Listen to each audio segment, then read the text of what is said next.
മുനമ്പത്തെ ജനതയ്ക്ക് വലിയ ആശ്വാസമായി. പാർലമെൻറ്റിൽ വഖഫ് ഭേദഗതി ബിൽ പാസ്സായിരിക്കുകയാണ്. എറണാകുളം ജില്ലയിലെ ഒരു കൊച്ചു പ്രദേശമായ ഒരു കടൽ തീരം മുനമ്പം. ഒന്ന് ആലോചിച്ച് നോക്കൂ, എത്ര പ്രാവശ്യമാണ് നമ്മുടെ ഇന്ത്യൻ പാർലമെൻറ്റിൽ ഈ പേര് ഉയർന്നു കേട്ടത്. മുനമ്പം ജനതയുടെ പ്രശ്നം വഖഫ് നിയമത്തിൻ്റെ പൊള്ളത്തരങ്ങളും ഭരണഘടനാ വിരുദ്ധതയും മതേതരത്വ വിരുദ്ധതയും ജനാധിപത്യ വിരുദ്ധതയും വെളിവാക്കുന്ന ഒരു കൃത്യമായ ഉദാഹരണമായി മുനമ്പം മാറി എന്നുള്ളതാണ് സത്യം. മുനമ്പം വിഷയവും വഖഫ് ഭേദഗതിയും തമ്മിൽ ഒരു ബന്ധവുമില്ല എന്ന് തുടക്കം മുതൽ മലയാളികളെ തെറ്റിദ്ധരിപ്പിക്കാൻ ശ്രമിച്ചിരുന്നവർ എന്തൊരു ചതിയാണ് നമ്മോട് ചെയ്തത് എന്ന് നമ്മൾ തിരിച്ചറിയണം. ഇപ്പോൾ പോലും മലയാളികളെല്ലാം തന്നെ ഈ വഖഫ് നിയമം 1995 അത് 2013 അമെൻഡ് ചെയ്തത്, ആ വഖഫ് നിയമം മലയാളികളെല്ലാവരും വായിച്ച് പഠിച്ചു. മുനമ്പത്തെ പ്രശ്നം ഈ വഖഫ് നിയമം വഖഫ് ബോർഡ് എടുത്ത് ഉപയോഗിച്ചതാണ് എന്നും നാട്ടുകാർക്കെല്ലാം മനസ്സിലായി.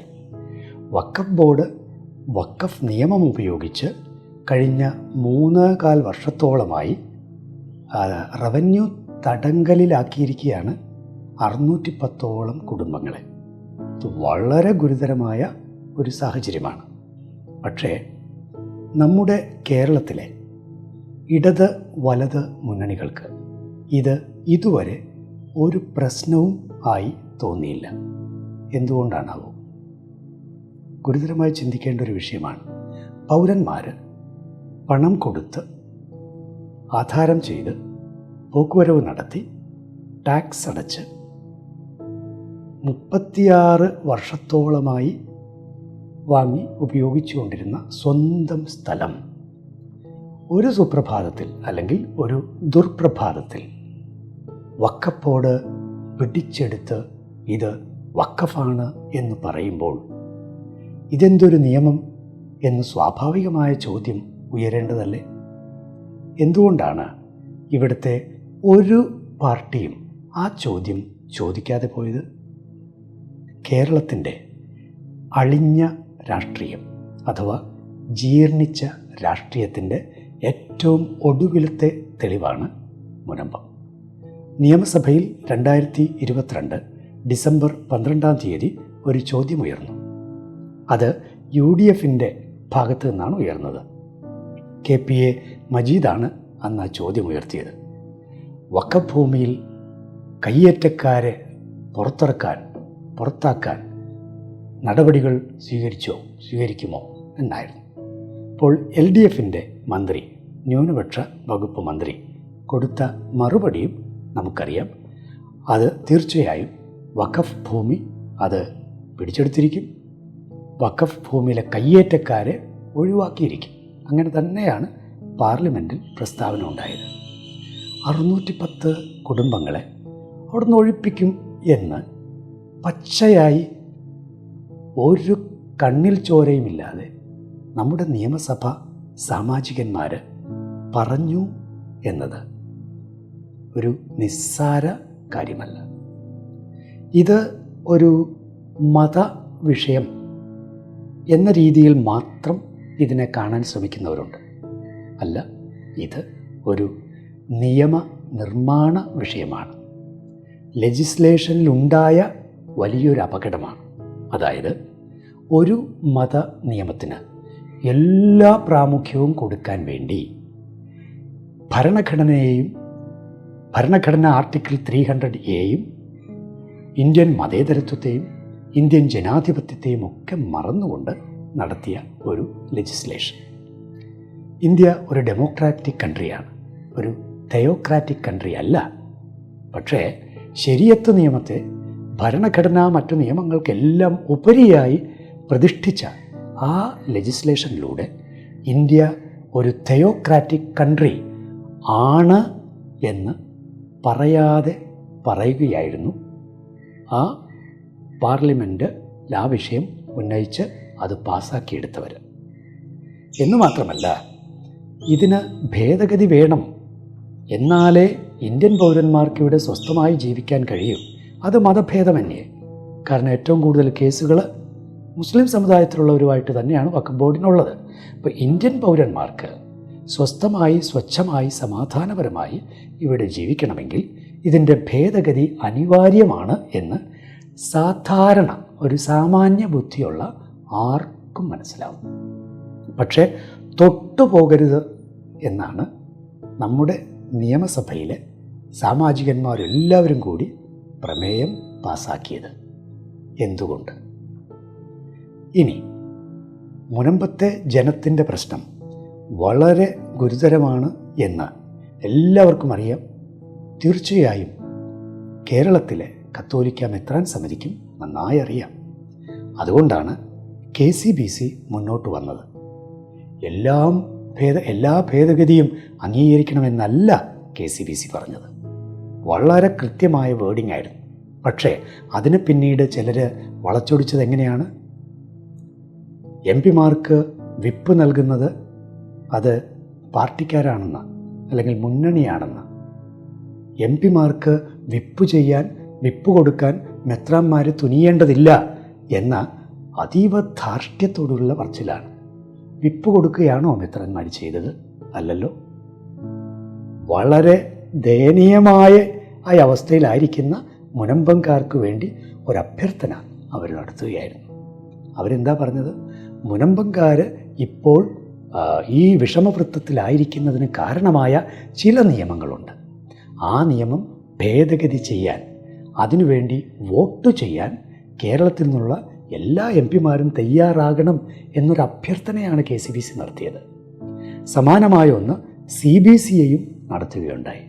പക്ഷേ തെയോക്രാറ്റിക് കൺട്രിയാണ് ഇന്ത്യ എന്ന ചിലരുടെ, അല്ലെങ്കിൽ അങ്ങനെ ആക്കാനുള്ള ചിലരുടെ താല്പര്യം, അത് പ്രതിപക്ഷ രാഷ്ട്രീയ പാർട്ടികളുടെ ഇടയിൽ അതിശക്തമായത് ആണ് അതിനെ പൂർണ്ണമായും തള്ളിക്കളയാൻ ഇടയാക്കിയത് എന്ന് വേണം മനസ്സിലാക്കാൻ. ഏതായാലും പാർലമെൻറ്റിൽ വഖഫ് ഭേദഗതി ബിൽ പാസ്സാവുക തന്നെ ചെയ്തു.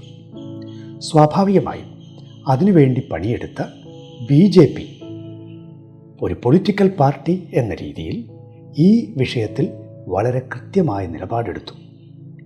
അവർ കൊണ്ടുവന്ന ഭേദഗതികളെല്ലാം പാസ്സാകണമെന്ന് ഒരാളും പറഞ്ഞിട്ടില്ല.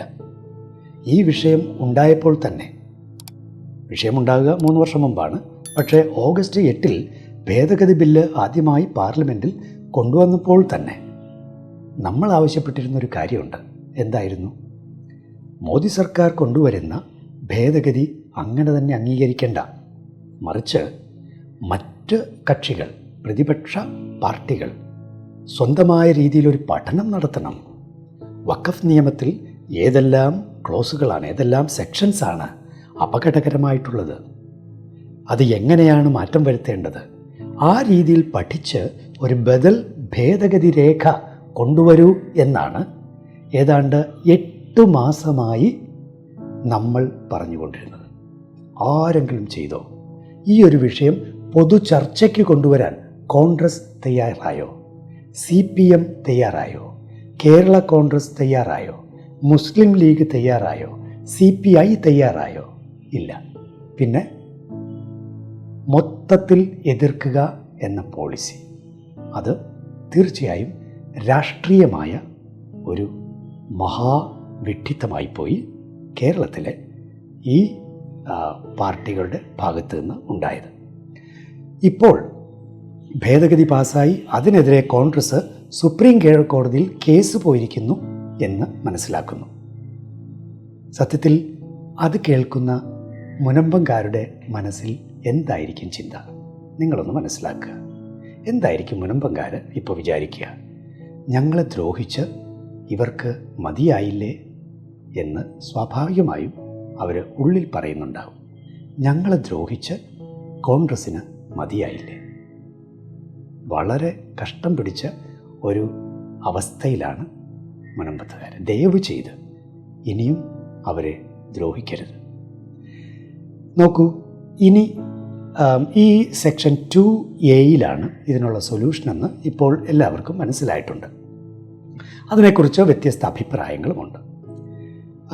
സ്റ്റാറ്റ്യൂട്ടറിലി regulated by any statutory provision pertaining to public charities എന്നുള്ള പ്രയോഗം, ആ പ്രയോഗമാണ് മുനമ്പംകാർക്ക് രക്ഷയായിട്ട് വരുന്നത്. അതായത് ഫറൂഖ് കോളേജ് ഒരു എഡ്യൂക്കേഷണൽ ഒരു പർപ്പസോടുകൂടി സ്ഥാപിച്ചിരിക്കുന്നതാണ്. സ്വാഭാവികമായും ഒരു സൊസൈറ്റി സ്ഥാപിക്കുമ്പോൾ അതിൻ്റെ ഏത് സൊസൈറ്റി ആയാലും പല ഘടകങ്ങൾ അതിൽ കാണും. മുസ്ലിം സമുദായത്തിൻ്റെ ഉന്നമനം മനസ്സിൽ വയ്ക്കുമ്പോൾ തീർച്ചയായും എഡ്യൂക്കേഷണൽ, ചാരിറ്റബിൾ ഇതെല്ലാം അവിടെ ഉണ്ടാകും. നോക്കണം, 1950 വഖഫ് നൽകി എന്നാണല്ലോ ഇപ്പോൾ ന്യൂനപക്ഷ വകുപ്പും അതുപോലെ തന്നെ വഖഫ് ബോർഡും ഒക്കെ പറയുന്നത്. എന്താണ് വഖഫ്? റിലീജിയസ്, പയസ്, ചാരിറ്റബിൾ പർപ്പസസ് അല്ലേ? അപ്പോൾ വഖഫാണെന്ന് വാദിക്കുന്നവർ തന്നെ അതിൽ ഒരു ചാരിറ്റബിൾ ഇലമെൻ്റ് ഉണ്ട് എന്നാണ് പറയുന്നത്. അപ്പോൾ ഈ സൊസൈറ്റിയുടെ ബൈലോ അത് പുറത്തു വരട്ടെ. സൊസൈറ്റിയുടെ ബൈലോ, ഈ സ്റ്റാറ്റ്യൂട്ടറി പ്രൊവിഷൻസ് അതിന് ഉതകുന്നതായിരിക്കും എന്ന ഉത്തമ ബോധ്യം ഞങ്ങൾക്കുണ്ട്. അതുകൊണ്ട് ഈ ഒരു വിഷയം അതിന് ഭേദഗതിയിൽ സൊല്യൂഷൻ ആയി എന്ന് തന്നെയാണ്. എന്ന് മാത്രമല്ല, അതിന് മുൻകാല പ്രാബല്യവും ഇതിൽ പറഞ്ഞിട്ടുണ്ട്. അപ്പോൾ ഒരു ചോദ്യം വരാം, ഇപ്പോൾ കേസ് പെൻഡിങ്ങിലല്ലേ? കേസ് പെൻഡിങ്ങിലായാൽ പോലും കുഴപ്പമില്ല. നമുക്ക് തുടക്കത്തിൽ എന്താ പറഞ്ഞിരിക്കുന്നത്?